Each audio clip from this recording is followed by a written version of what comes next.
Greetings everyone, and welcome to a very special anime update today on the Multimedia Chronicles. Now, I only actually have one new item to show you, but it's kind of a special one, and it gives us the opportunity to go into a little bit of back history as to what makes this one so special, well, to me personally and to a lot of other fans as well, and where I first discovered it, and some other releases that I've picked up of this show over the years. So what is it?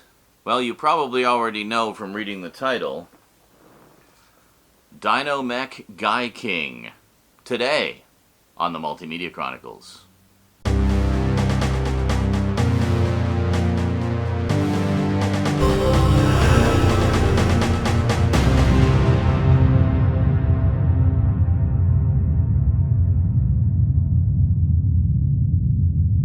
Welcome back.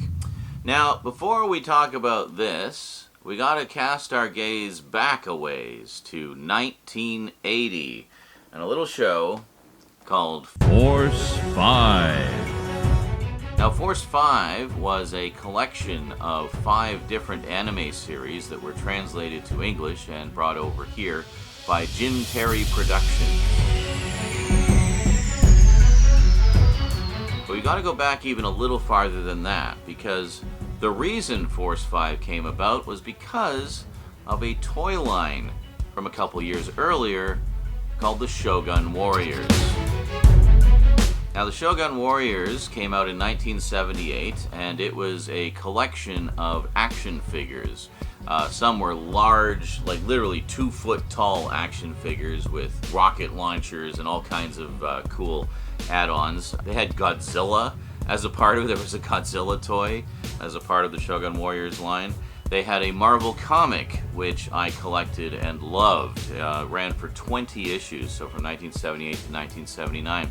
Now you have to understand, this is before the 80s. And the reason I say that is the 80s, of course, were a big time for television shows based on toy lines, because the rules regarding how toys could be advertised to children changed. They were more relaxed than they had been in previous years. Now, previously, there were some very strict rules saying you could not have a television show that was based on a toy line, because it would basically just be a half-hour-long commercial, and they saw that as, you know, being kind of shady. But in the 80s, things changed, and shadiness was more welcome, I guess. So you could have TV shows based on comics, and that's where we got stuff like Transformers and G.I. Joe and He-Man and the Masters of the Universe and a multitude of others. But in the late 70s, that hadn't quite happened yet. So while they couldn't do a TV show based on a toy line, they could do comic books. So there were a number of comics that were based on toys, such as Shogun Warriors, ROM Space Knight, and the Micronauts. So the Shogun Warriors toy line had a couple of different types of figures you could get. There was the 2-foot tall giant ones, and there were also some smaller, I guess about 3¼ inch typical action figure size ones as well. They were made from a combination of plastic and die-cast metal parts. I actually have one of the giant ones, specifically Great Mazinga, in case you're wondering.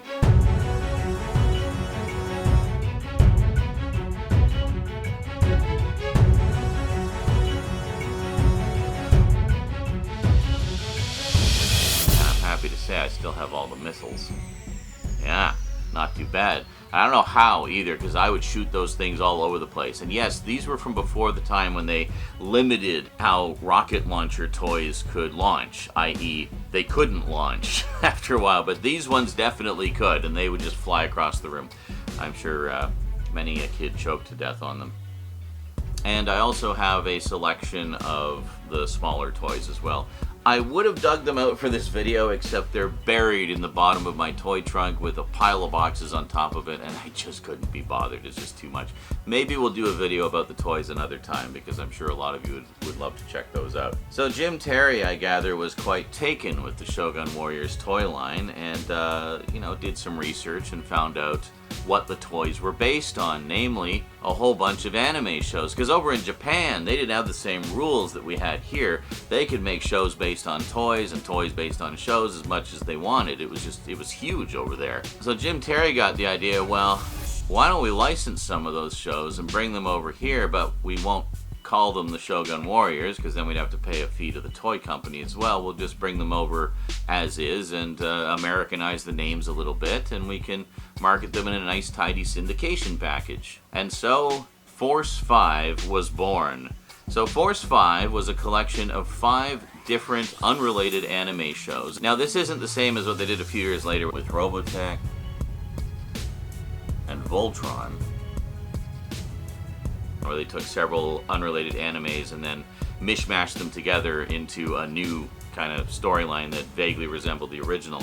No, they just kept them separate. They were 5 unrelated shows. Now, most syndication packages required a minimum episode count of 65 episodes.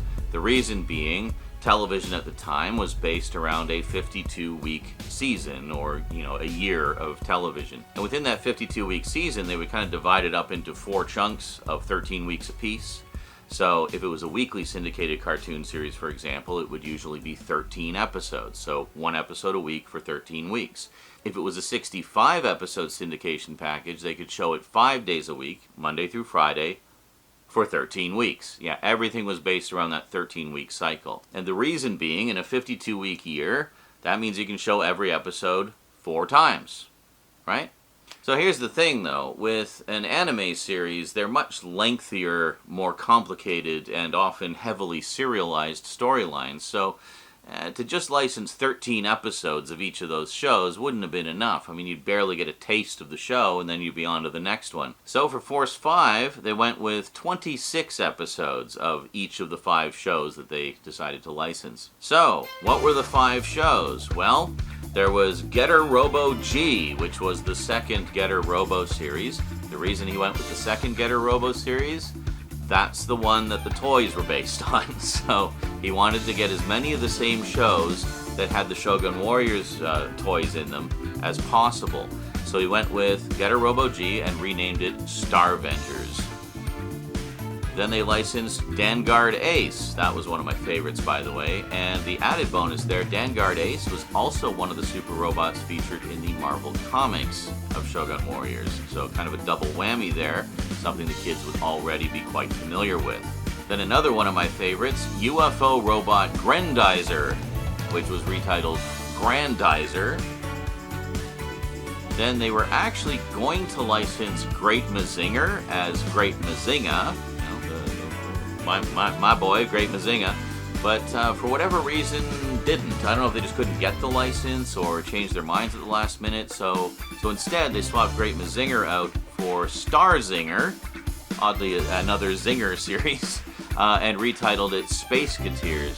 And that Spaceketeers was kind of the odd one out too, because it wasn't a giant robot series. It was actually a sci-fi take on Journey to the West, the famous story about Monkey, the Monkey King. There have been a lot of adaptations of that over the years. So this was actually a really cool anime sci-fi take on it, and I really enjoyed that one a lot, even though it wasn't giant robots. So I guess really that was my first ever exposure to the legendary Journey of the West story. For a lot of people it was Monkey Magic, the live-action series, but nope, for me it was Spaceketeers. So that's 4 shows. You might already guess what the 5th one was. Yes, indeed, it was Gaiking.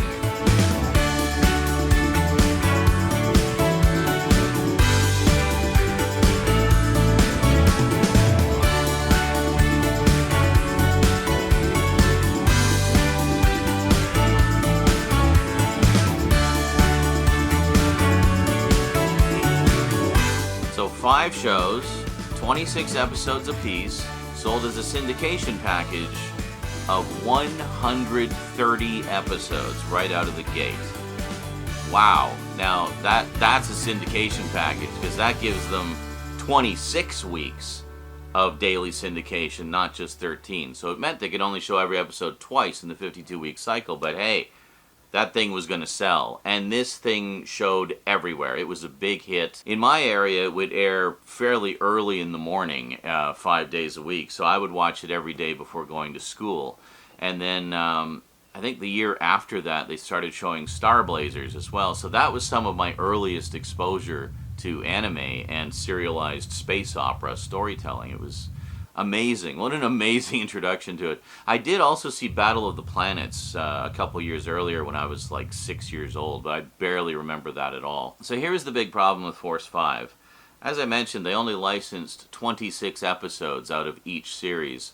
Yeah, the original shows in Japan were all longer than 26 episodes, so that meant you were missing quite a big chunk of the original story. So I guess they did their best to kind of pick and choose episodes that were key episodes in the story arcs. So within those 26 episodes, you had a pretty coherent storyline with a beginning, middle, and end. But you couldn't help but feel that there was some stuff missing. And in later years, I did finally find out how many episodes were actually in the original Japanese versions of all of those shows. You ready for this? You want to know how much that we've been missing all this time? Those of us who only ever saw Force 5? Well, Getter Robo G probably had the least removed. It was 39 episodes originally, so we got 26 of the 39 episodes. And as far as I recall, it had a pretty coherent storyline, and so they ended it at a fairly logical point, which felt, satisfying enough.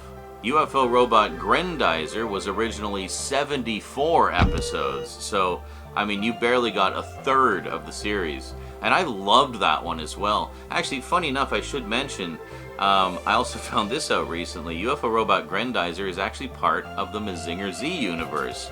Although its canonicity is debated, it was actually the third giant robot series in the Mazinger Z series. And in fact, the main character of it is a character who was one of the main protagonists in Mazinger Z. So, yeah, so it's kind of interesting that they licensed that, but they were also going to license Great Mazinger, but unfortunately did not. That would have been interesting, though. I wonder if there was any carryover of like, why are the same characters in both? It would have been so confusing. Maybe that's why they didn't, actually. They realized it would be confusing, but I don't know. Who knows? Starzinger was 73 episodes. That's the one that became Spaceketeers. So, again, missing about 2/3 of the story there. Vanguard Ace was 56 episodes. We were missing a full 30 episodes there. But that one, again, as I recall, had a pretty satisfying story arc. I actually did find some fan recordings of most of the original Force 5 episodes a few years ago and rewatched a bunch of them. And I remember rewatching Vanguard Ace and finding it to be, pretty satisfying. Like, it seemed like it ended at a pretty logical point. So, definitely one that I want to see the full series of, though, because that was also a favorite, especially being one of the robots that I knew most from the comic book. And finally, Dino Mech Gaiking, which was just named Gaiking in Force 5, was 44 episodes, so we got a little over half of them.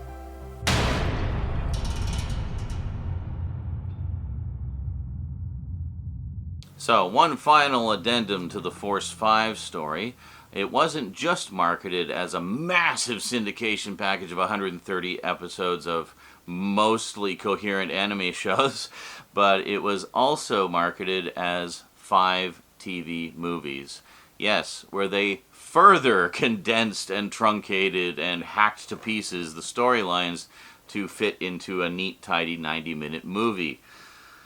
So, yeah, so in that case, those were adapted from the already truncated 26-episode versions, and they just kind of pared them down to the absolute main storylines. So finally, this brings us to the video releases.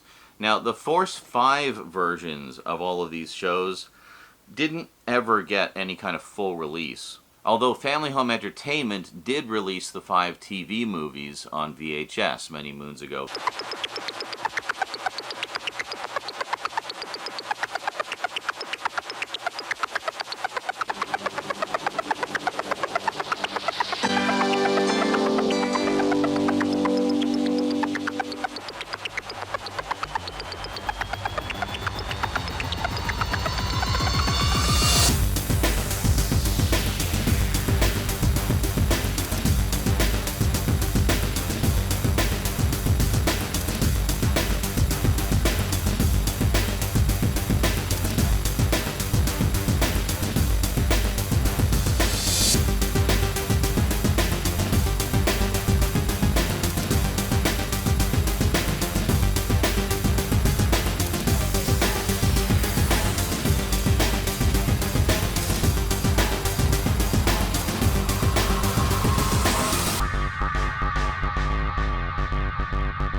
good luck finding those now. I've never been able to find them.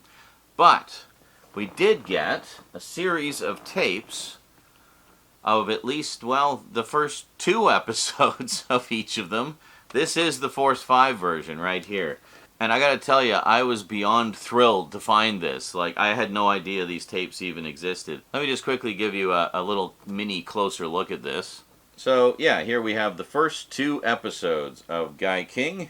Ares joins the team, and right down the middle. So, just enough to give you a little taste of the story, and then leave you hanging.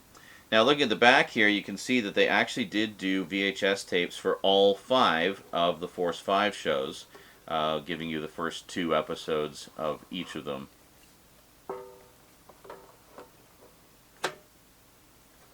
And yes, be kind, please rewind.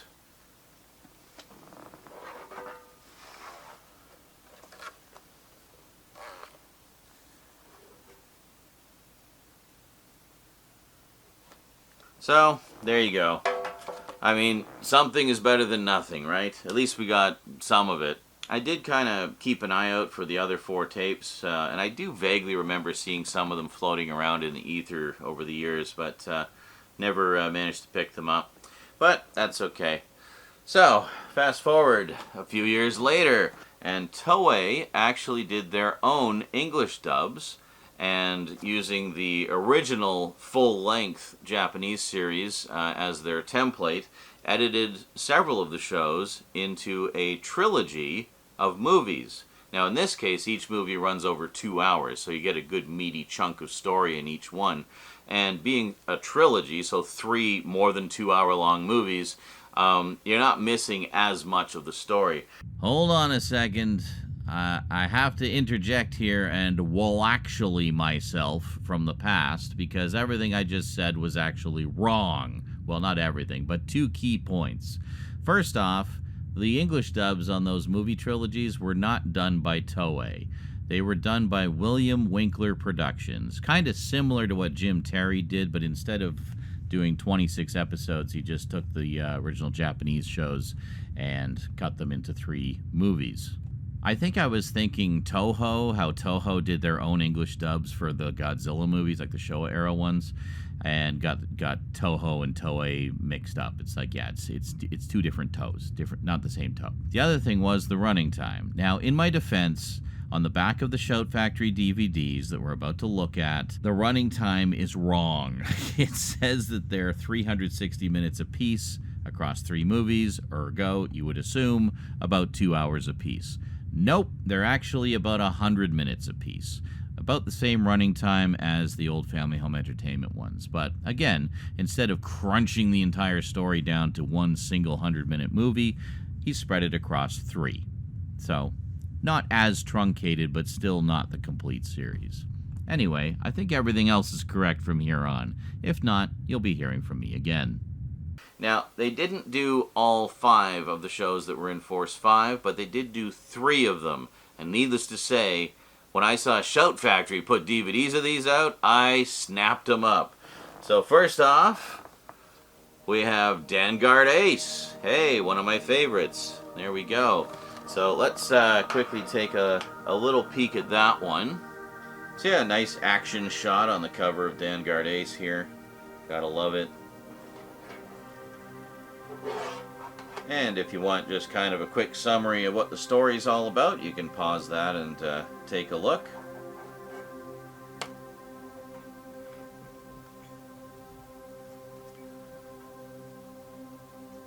And then, of course, we just pop the discs out. You can see we have a much more detailed description on the inside of the insert.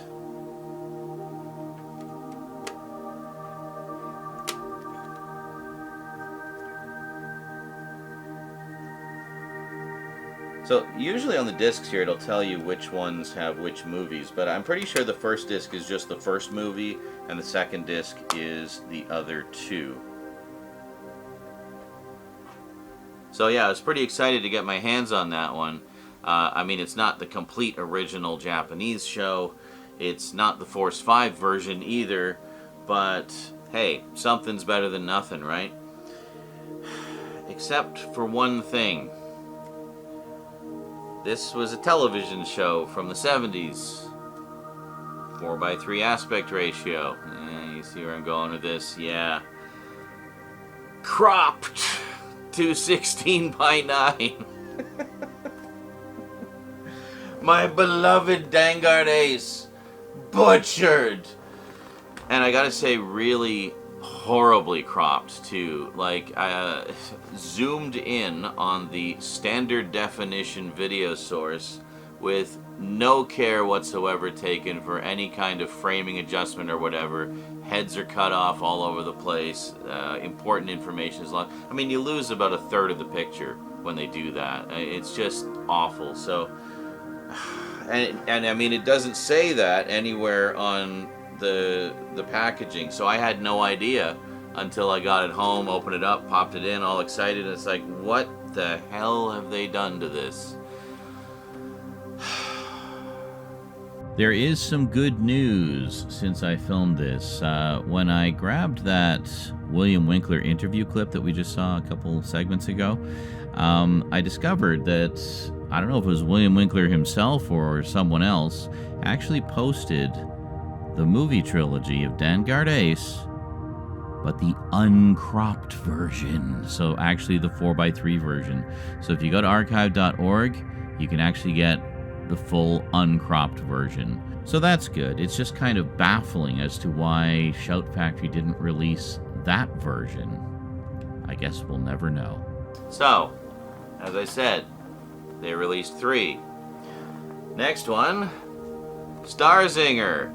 This was kind of a holy grail because this seems to be like, not only was it like the bastard stepchild of Force 5 being the only non-super robot one, but it just doesn't seem to get a lot of attention. Well, let's take a quick look at that, and then I'll tell you about this release. So for Starzinger, you can see our heroes on the cover, and if these character designs look a little familiar, let's take a look at the back here. Yeah, your eyes do not deceive you. Leiji Matsumoto, who of course did all the designs for Space Battleship Yamato, actually did the design work for this one. So I guess it was both my introduction to Journey to the West and the work of Leiji Matsumoto. Again, nothing on the disc about which movies are on which, but yeah, again, I'm pretty sure it's the first one on the first disc and the other two on the... Oh, actually, looking at the running times, yeah, that is correct, actually. It's movie 1 on disc 1, movies 2 and 3 on disc 2. Now, we take a look underneath, you can see just a nice summary of the contents of both discs. So it doesn't really break it up by movie, but anyway, you get the idea. Yeah, cool. 3 movies again. Over 6 hours of 70s anime goodness with a brand spanking new English dub. I should mention also, I mean, as I'm sure you can imagine, the Force 5 episodes were a little bit on the censored side. There's a little bit of violence in these shows. Nothing over the top, like, we're not talking Go Lion level or anything like that, but enough that it was of concern for a show marketed to children in 1980.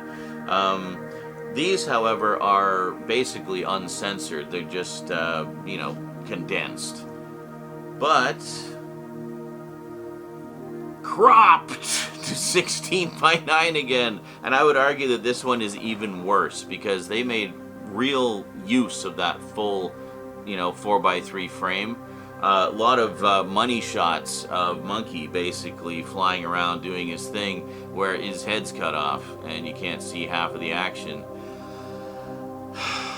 And again, like zoomed in on a standard def source, so it's just like fuzzy. Oh, great. Yeah, that's okay.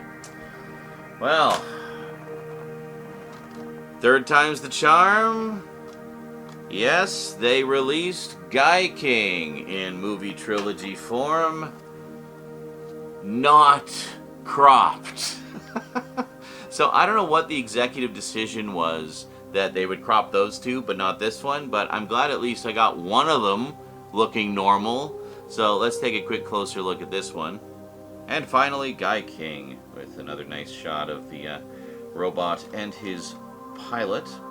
And looking on the back here, it's a nice epic summary of the story.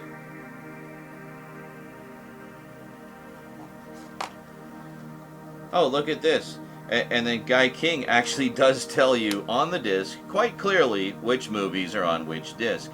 Like, why did Gaiking get all the proper treatment and the others two just got kind of shafted? And this time we actually have the summary on the left and just pictures of the main characters on the right.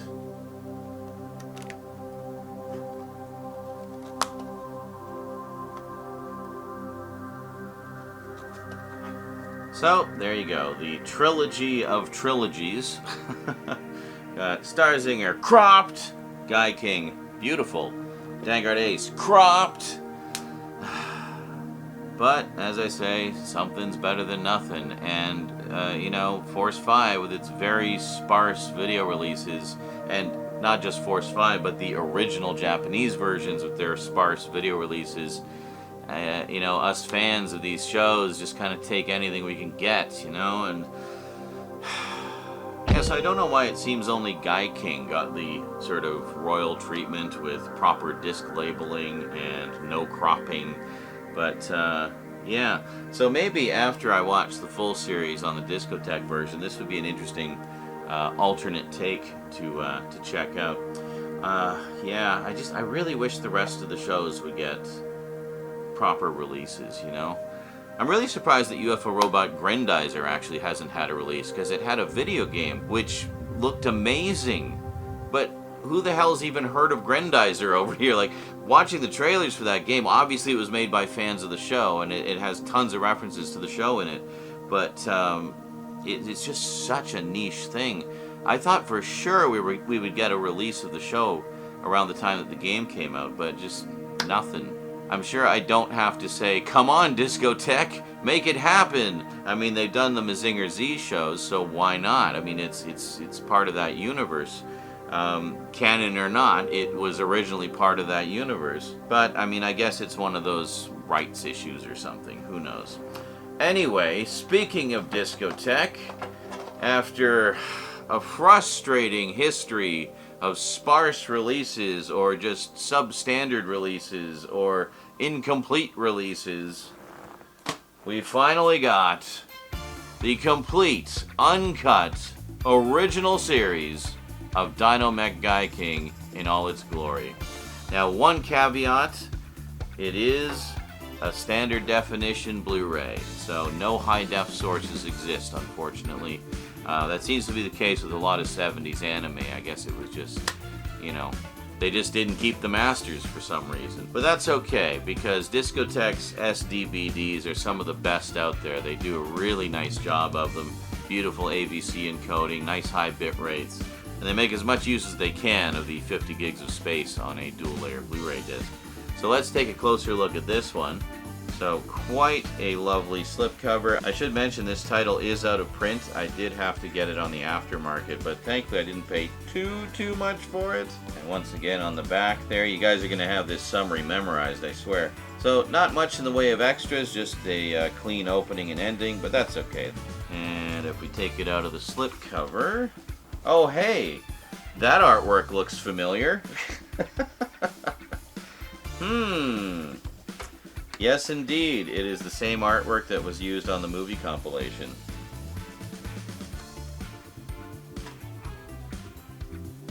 I'm honestly kind of surprised they didn't include the movie compilation on here, but I guess they couldn't get that.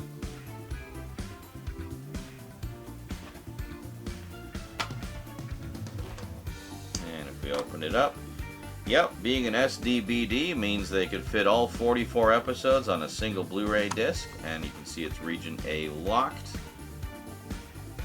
And then if we just pop the disc out there, you can see all our heroes.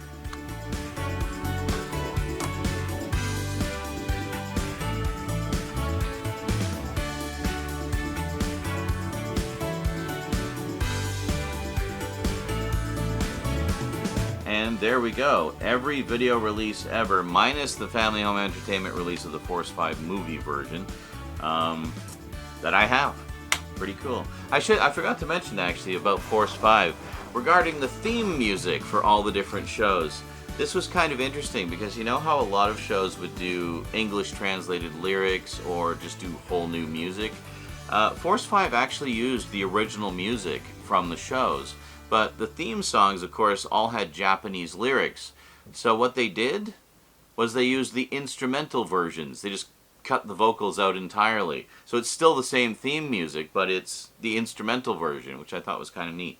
So, I mean, it's mildly disappointing that DiscoTek wasn't able to include the Force 5 version, or the movie versions, or the Force 5 movie version, but I mean, I imagine it was enough of a rights entanglement just to get the original series. Because, you know, a lot of DiscoTek releases will do that, and they'll pull together, you know, all the existing English dubs and everything else and just pack their sets as full as they can. But I guess with Gaiking, it just wasn't in the cards. But that's okay. I think you can still find these Shout Factory releases if you're curious about them. Yeah, I'm hesitant to recommend the other two because of the cropping. But at the very least, if you're a Gaiking fan, I would recommend picking up this trilogy of the official Toei William Winkler English translated movies, because they're an interesting alternate presentation of the story.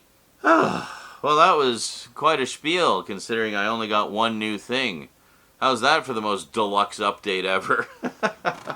Anyway, Force 5 is a show that was always special to me, can you tell? And anytime there's like a big release like this of one of the original shows, then, you know, I think it bears talking about and kind of revisiting the history a little bit. But yeah, so here's hoping they can pick up the other shows at some point. I would love to see official releases of Vanguard Ace and all the Getter Robo shows, especially the first couple of them. They're just great. UFO Robot Grendizer, I would love for that to get a complete series release. That was probably my favorite out of all of them, honestly. The one I most vividly remember from those early morning viewings of Force 5. And of course, Starzinger. It would be great to have a full, proper release of Starzinger, especially given that it's, you know, a really cool sci-fi adaptation of such a classic story, and it's Leiji Matsumoto, who's a frickin' legend. So, here's hoping. Maybe one day we'll see releases of the other four. And I think it's probably too much to hope for that we'll ever see Force 5 get a proper release of any kind. But I have managed to find most of them as fan recordings. So, I mean, that's something, right? Something's better than nothing. That seems to be the motto of the day. Something's better than nothing. So, anyway, 1 down, 4 to go. Stay tuned. I'll let you know if any more come out. Anyway, that is it from me to you for now. Hope you enjoyed. You made it to the end. Congratulations. It was a bit of a long haul, but I hope you had a good time and maybe learned a few things along the way.